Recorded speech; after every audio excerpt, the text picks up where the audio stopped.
kita harus adil itu, meskipun terhadap musuh sekalipun. Terkait tentang bagaimana menanggulangi penodaan agama, ya kan kita secara kesimpulan harus bijak, kapan harus bertindak, kapan harus melunak, ya kan. Jadi nggak harus dipikir secara hitam putih, tetapi bijaksana dalam mengambil kebijakan. Kalau terjadi misalnya dari anak internal umat Islam, ayo kita bina. Jangan-jangan kita yang salah itu. Ya, betul. Ya, ayo kita bina. Jangan-jangan dakwah yang kita sampaikan itu salah, nggak nyampe, atau kita sendiri yang keliru dalam memahami agama. Ya, kayak saya dengerin khutbah Jumat aja tuh ngantuk, Ustaz. Serius. Gitu. Jadi misalnya ada beberapa kelompok ya, kelompok Islam gitu ya. Mereka mengkritik pemerintah misalnya, atau mengkritik apapun itu, ya kan. Nah, di bawahnya itu, oh dia baik-baik aja karena dia Islam.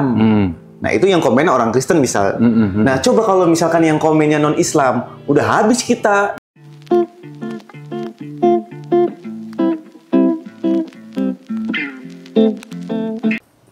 Assalamualaikum warahmatullahi wabarakatuh.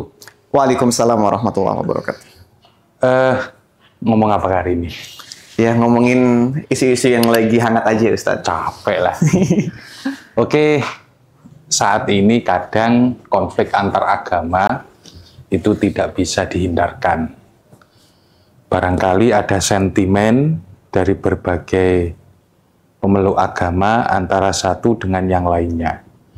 Ini penting untuk disikapi khususnya dalam rangka menyuguhkan bagaimana ajaran Islam yang sebenarnya ketika harus menghadapi konflik-konflik seperti itu. Nah, dalam kaitan ini kita akan membahas itu ya. Jadi bagaimana sebuah agama, khususnya agama Islam yang kita cintai ini, menyikapi pelecehan, penodaan, atau terhadap simbol-simbol keagamaan khususnya bagi umat Islam. Jadi menurut kamu gimana ini? Ya betul, kita perlu membahas ini karena ini bisa menjadi perpecahan ya, perpecahan bahkan bukan hanya agama ya, tapi bisa jadi perpecahan skala nasional gitu.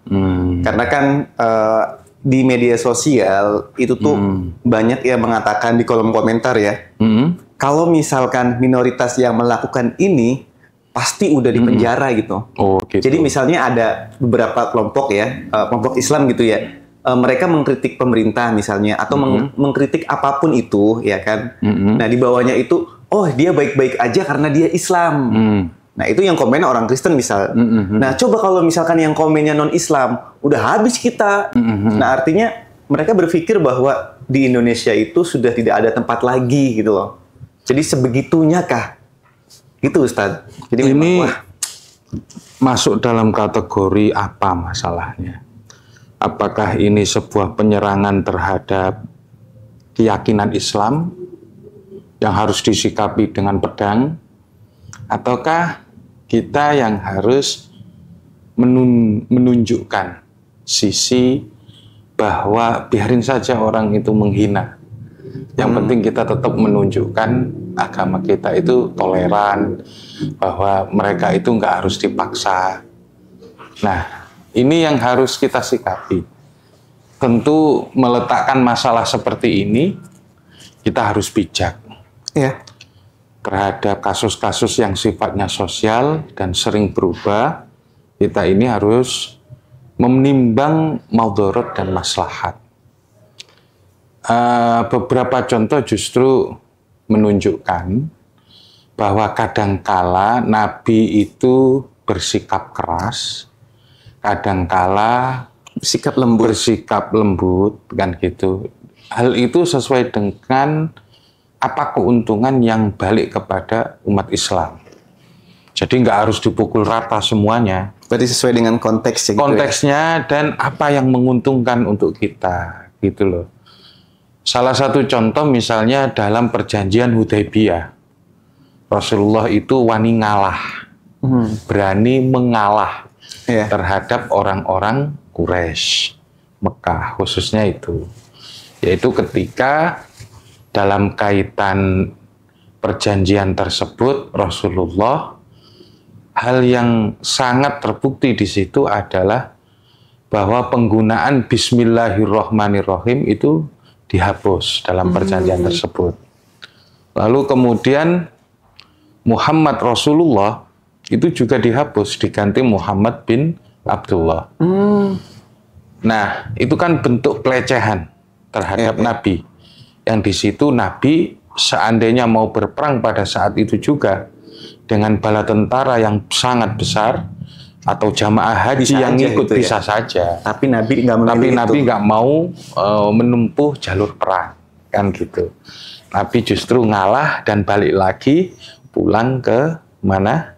Ke Madinah, gitu.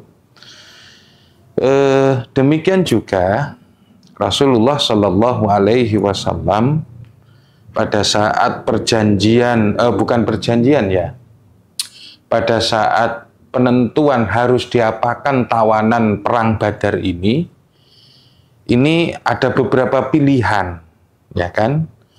Ada yang dibunuh, ada yang diberikan tebusan, maksudnya mereka suruh nebus orang ini, atau yang kemudian atau dibebaskan saja, atau diberi pilihan untuk mereka agar mengajarkan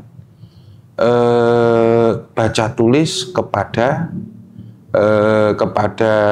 anak-anak di Madinah sehingga mereka bisa belajar membaca dan menulis. Gitu. Tapi ada juga yang kemudian ada yang dibunuh juga karena di sana juga dibunuh ya sini dibunuh. Artinya muamalatu bil misli, memperlakukan dengan sesuatu yang sama gitu. Itu boleh emang kayak gitu? Ya karena misalnya kalau orang pasukan kita ditawan musuh lalu dibunuh, ya kita balas bunuh dong dengan tawanan yang ada di kita. Oh gitu, zaman Nabi kayak gitu? Ya memang seperti itu perang, kan gitu. Kejam juga. Jadi sampai sekarang aja ya seperti itu. Saling menyandra. Saling menyandra, saling apa. Yang itu nggak muncul aja di media massa, kan gitu. Ya, jadi semacam itu.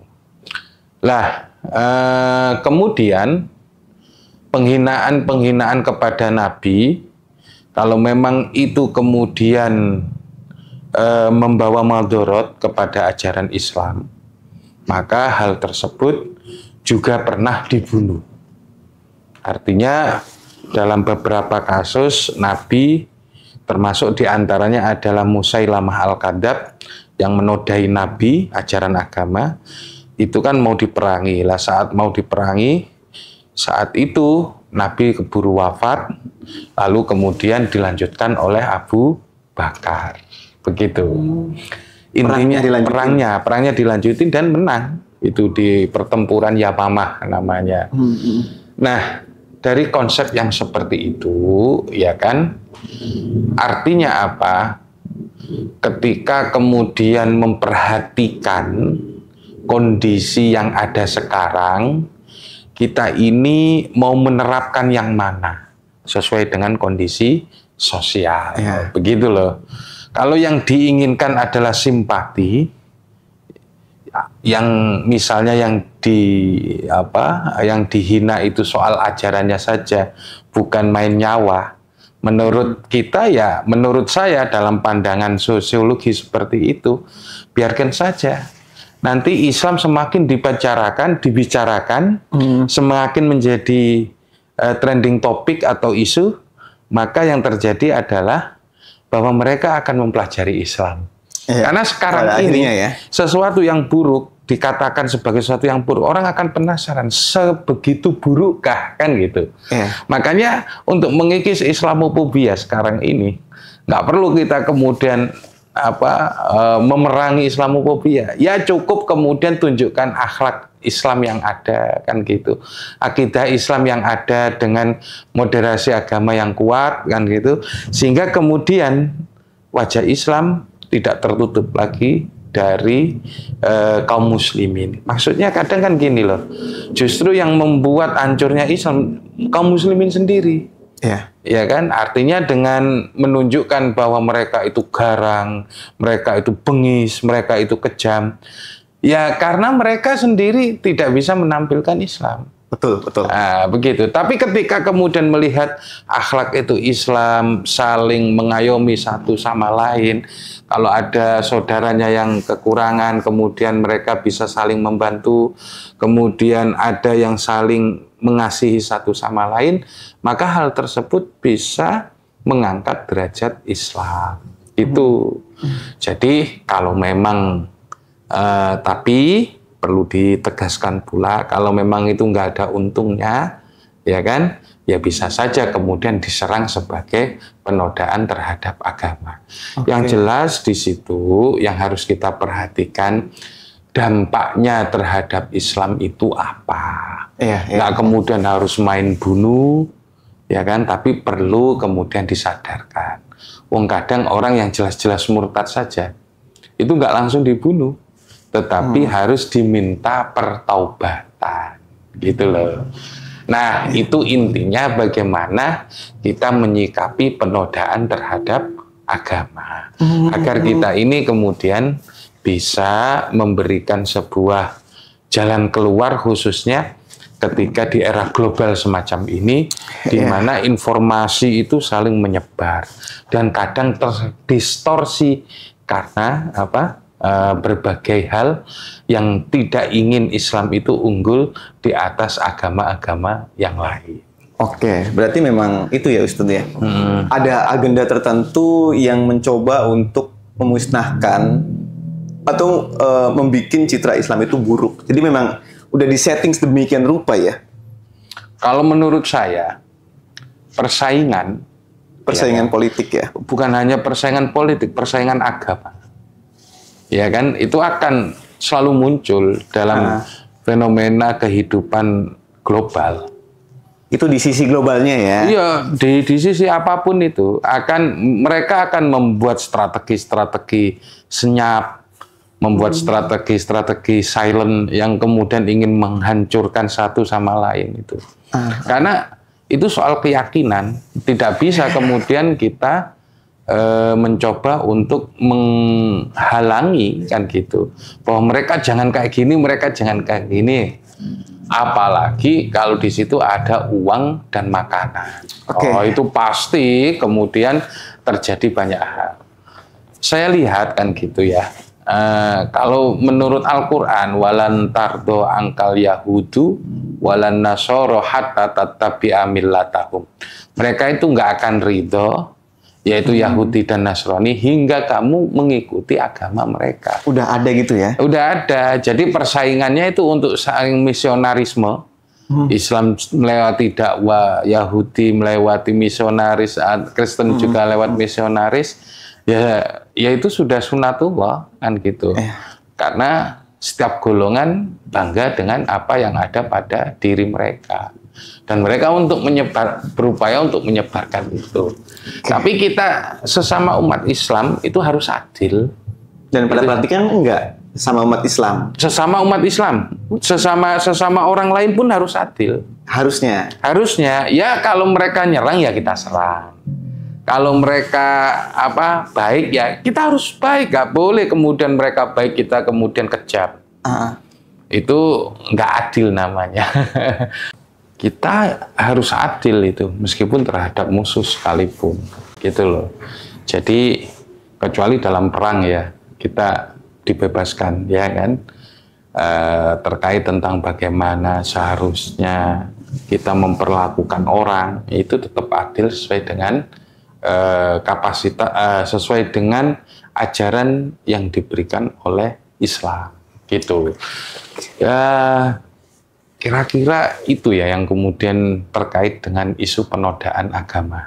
Mungkin ada hal-hal yang perlu disampaikan atau ditanyakan. Saya tuh ngebaca gini ya Ustadz ya, ketika di media sosial terus terjadi adu domba dan sampai akhirnya rame, bahkan bisa membuat kemarahan yang lebih banyak lagi. Dan ternyata gini loh Ustadz, jadi saya kan punya temen ya, dia podcaster dan dia itu punya keresahan banyak para akun di Instagram ya misalnya, itu akun-akun misalnya tentang Kristen atau tentang Islam sunnah, tentang apa gitu ya. Dan itu adminnya itu masih pada bocil gitu. Adminnya bocil, adminnya orang yang tidak paham agama, sehingga akhirnya mereka bikin kegaduhan mulu. Nah, jadi akhirnya tuh para netizen berpikir bahwa oh iya, ajaran Kristen tuh seperti ini, ajaran Islam tuh seperti ini. Padahal itu bocil yang nggak paham apa-apa, ya kan? Nah, itu yang pertama, Ustadz. Yang kedua, gini, kemarin itu kan ada yang menyanyikan lagu Aisyah istri Rasulullah itu kan. Nah, itu sama ada bocah kecil masih SD kalau nggak salah, dia itu memplesetkan lagunya itu, ya nggak sopan gitu ya.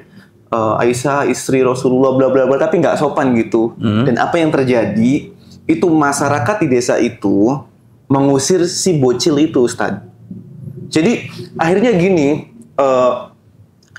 Masyarakat kita ya sebagai orang awam berpikir bahwa ternyata ketika kita salah dalam beragama itu tidak ada pemaafan di situ. Contohnya seperti bocil tadi, ketika dia bersalah gitu ya, dia belum balik, terus belum ngerti, belum paham. Nah, dia masih belum balik, masih bocil gitu, dia bikin kesalahan, harusnya diedukasi apa yang kamu lakukan itu salah. Itu enggak, Ustadz. Diusir rame-rame. Sampai orang tuanya nangis, ya kan? Sampai jerit-jerit, pokoknya kayak bener-bener dia tuh sedang melakukan pembunuhan gitu ya, si bocil itu ya. Bener-bener diusir gitu, Ustadz. Jadi saya berpikir, gila ya. Ini bocil ini ketika dewasa, dia akan mengalami trauma dan dia berpikir bahwa agama Islam itu sangat keras. Dia tidak bisa memaafkan masalah, tidak bisa memaafkan kesalahan saya. Apa jangan-jangan agama yang bagus itu bukan Islam? Apakah jangan-jangan agama yang benar adalah A, B, C, D, tapi bukan Islam gitu? Itu kan karena ngelihat orang kampungnya pada ngusir dia kan? Iya. Itu. Maksudnya Islam kok mencitrakan seperti itu gitu? Saya kira itu satu ya. Ya, pertanyaan sampean tadi itu satu. Anak kecil yang nggak ngerti agama kemudian jadi admin atau kemudian membalas secara anonim. Bisa kan seperti itu, dan dia tidak mempertanggungjawabkan pernyataannya, ya kan? Yang kedua, dia telah berani mengubah syair yang memang itu adalah untuk memuji Aisyah radhiyallahu anha, tetapi justru ia plesetkan karena apa? Untuk hal-hal yang nggak sopan. Masyarakat marah. Itu ya? Apa sebenarnya akarnya? Itu orang, menurut saya ya, mereka-mereka yang tidak memahami agama secara keseluruhan. Islam itu mengajarkan kita ya cinta kasih ya, kedamaian gitu. Tapi dia luput akan hal itu. Dia fokusnya dengan bahwa ini identitas saya sebagai Muslim ketika dicorengin, ketika di kayak gituin ya, dihina kayak gitu ya, saya nggak terima. Tuhan itu harus dibela misalnya. Iya, maksudnya kira-kira apa yang membuat anak itu maksud saya kenapa anaknya kayak gitu ya? Kayak gitu itu aja. Ya karena anak kecil itu mereka penasaran, Ustadz. Mereka penasaran, mereka butuh perhatian. Gini loh, Ustadz. Banyak anak-anak kecil yang mereka itu butuh perhatian, ketika ngomong nggak didengar, akhirnya dia bikin kegaduhan agar dia itu mendapatkan perhatian. Nah, ketika dia mau bikin prestasi ya dia nggak bisa, yang paling mudah apa? Buat ribut. Buat ribut. Minta perhatian ya? Minta perhatian. Berarti masalahnya itu saya lebih ke menarik ke asalnya. Orang tua? Ya. Lagi-lagi orang tua ya? Orang tua.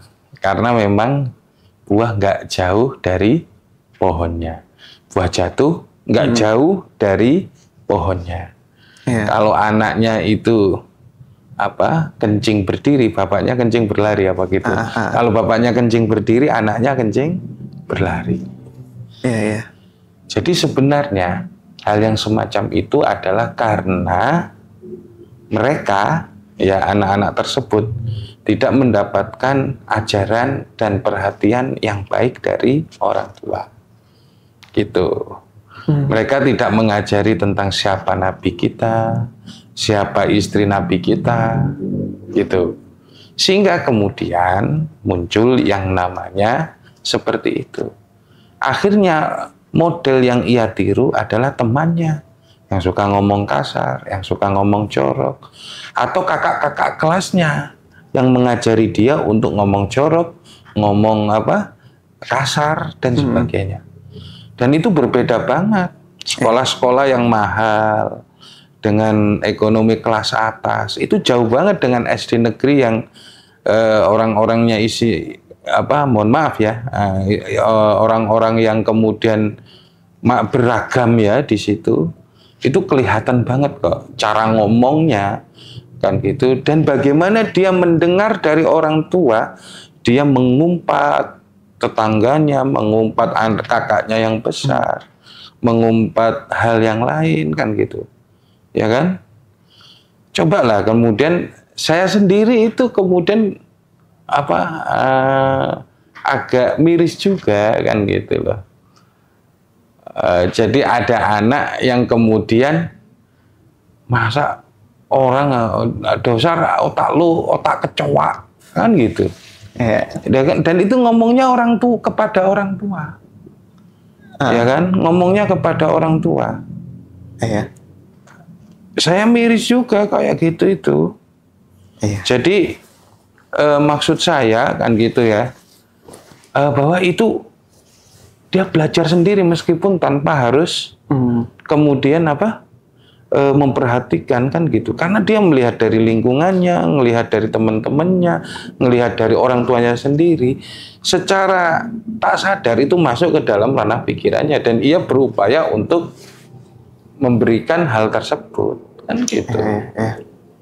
Nah, itu yang kemudian kenapa orang tersebut memplesetkan Aisyah tadi, kemudian membuat anonim dan komentar yang menyakitkan atau komentar yang menyesatkan terhadap Islam. Ya itu karena satu, nggak ada perhatian menurut sampean. Nggak ada perhatian itu berarti nggak dididik sama orang tuanya. Ya iya, dibiarkan sementara orang tuanya itu ngomongnya kasar, terus kemudian main tangan, kan gitu.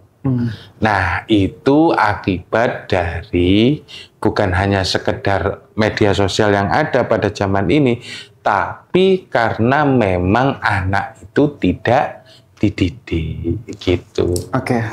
Ustadz, kita balik lagi ya. Jadi itu yang menjadi kembali lagi, kalau menyikapi hal yang semacam itu dan kaitannya dengan penodaan agama dari umat Islam, terus apa yang bisa dilakukan terkait masalah seperti itu?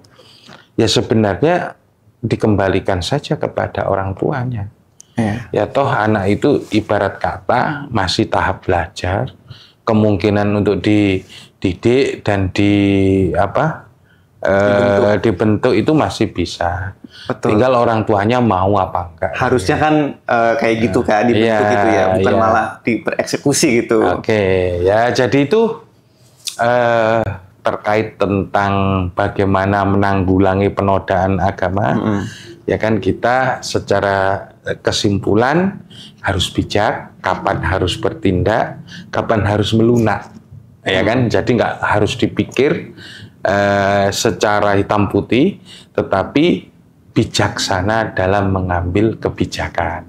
Jangan nafsuan gitu ya. Jangan nafsuan. Dan yang kedua, kalau terjadi misalnya dari anak internal umat Islam, ayo kita bina.